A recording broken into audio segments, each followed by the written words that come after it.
Brothers and sisters, maligayang pagdating po muli dito po sa ating tahanan, ang Manila Cathedral, and I wish to greet all of you once again a happy Easter. Happy Easter po sa inyo pong lahat. My dear brothers and sisters, we face this undeniable fact that for all the time, for some time of our lives, may mga oras sa buhay natin na mayroon po tayong mga pangangailangan. We also express our demands. We express our questions. You express your needs.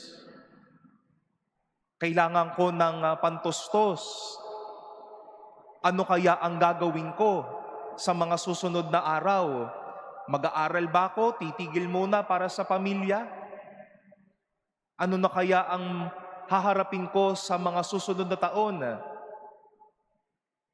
How will I make my faith grow better, stronger, and graceful, even though that I have so many things to face in this life? Ano kaya ang pwede ko pang maiambag sa pamilya ko? Ano na kaya ang tatahakin ko sa mga oras na ito? And to the many questions, the many demands that we have, we all face that, right? May mga pangangailangan ho tayo eh. And when we are in need of something, we demand for something, when we ask for something, I hope, we all direct the concern to someone else, whom we know who will help us, right? Kapag kaalamin ninyo na kinakailangan natin ng unting hinga sa mga kasalanan natin, for example, you go to a priest, you seek confession. Alam ninyong nabibigatan na tayo. To those who are readily available for this, the counseling.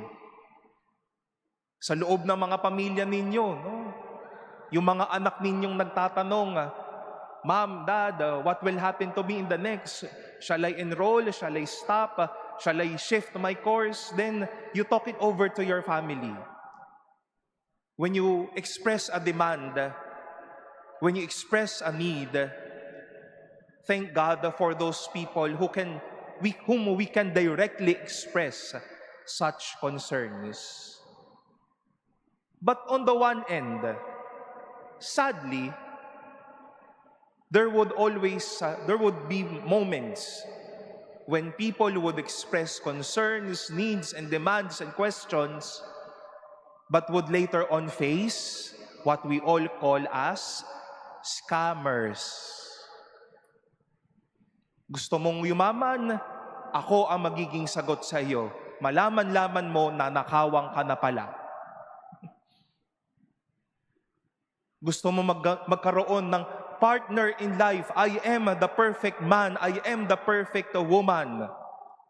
Pagkatapos ng isang linggong pagkakakilala, kahit relasyon, na-scam ka na din. Yung akala mong mabait, pagtalikod mo, pineperahan ka, manggagamit lang pala, sisirain lang din naman ang inyong puso. Masakit ho yun, di ba? Marahil may ilan ho sa inyo dito nakaramdam ng ma-scam. Because the need, the question, the want was not answered. It was turned down. And my dear sisters and brothers, in our celebration today of the 5th Sunday of Easter, we have heard how people expressed implicitly their own demands, their own desires. In our first reading, as the apostles grew, we also came to realize back then that as these leaders are going on their height, followers are also growing. Kaya ano pong sinabi ng mga Helenista? Yung mga balo, itong mga outcast na ito, masyado nang nawawala na, hindi na nabibigyan ng atensyon. Medyo kinukulang na tayo sa tao. And thank God for the response of the apostles. We must not neglect our celebration of the word and also not neglect charity.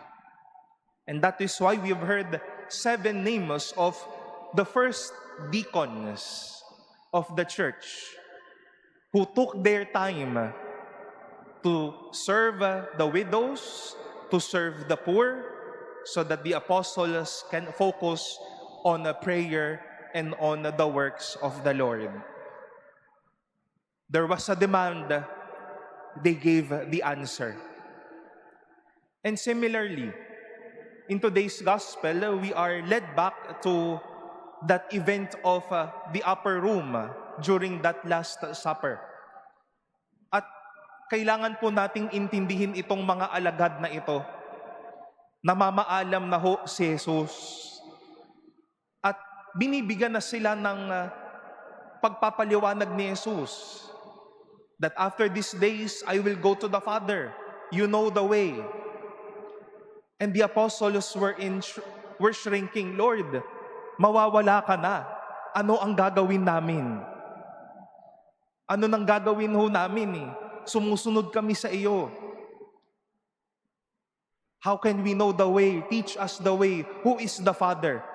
As Thomas and Philip expressed their own questions and needs. And thank the Lord, Jesus pointed out, I am the way, the truth, and the life. Whoever has seen me has seen the Father.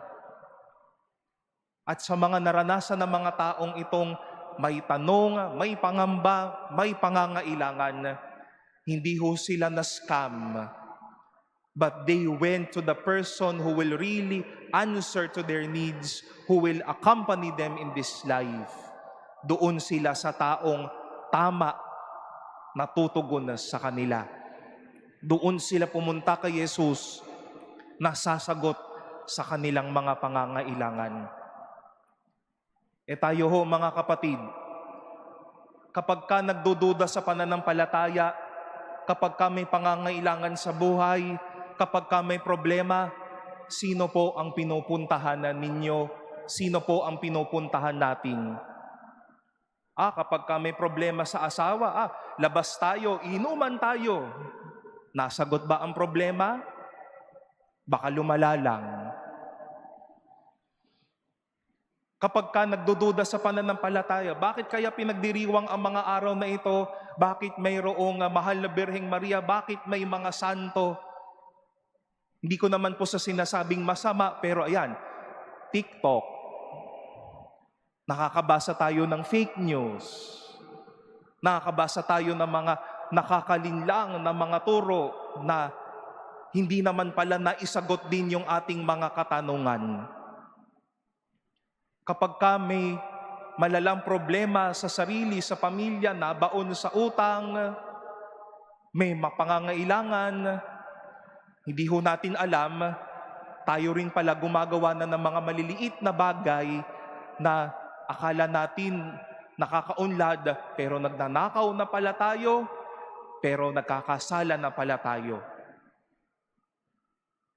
But are we like this characters in our readings today, that in the midst of their own desires, their own demands, and their own wants, they all are inspiring us to go to that one person, to Jesus?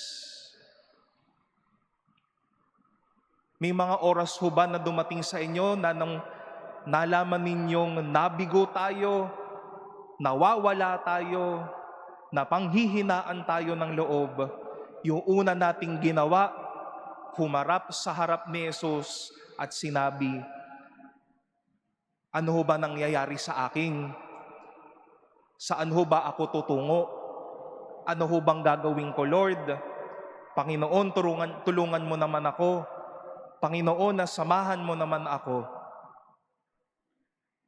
The apostles were really at a loss. But they are teaching us in the midst of these demands, of our own wanting, where shall we go? Baka ho nakakalimutan nating pumunta kay Jesus. Baka ho kung kani-kanino na tayo naghahanap ng kasagutan, pero hindi naman pala sagot ang ibinibigay sa atin, dagdag pa sa surilanin at problema. Baka kung sino-sino na ang hinihingan natin ng suhestyon.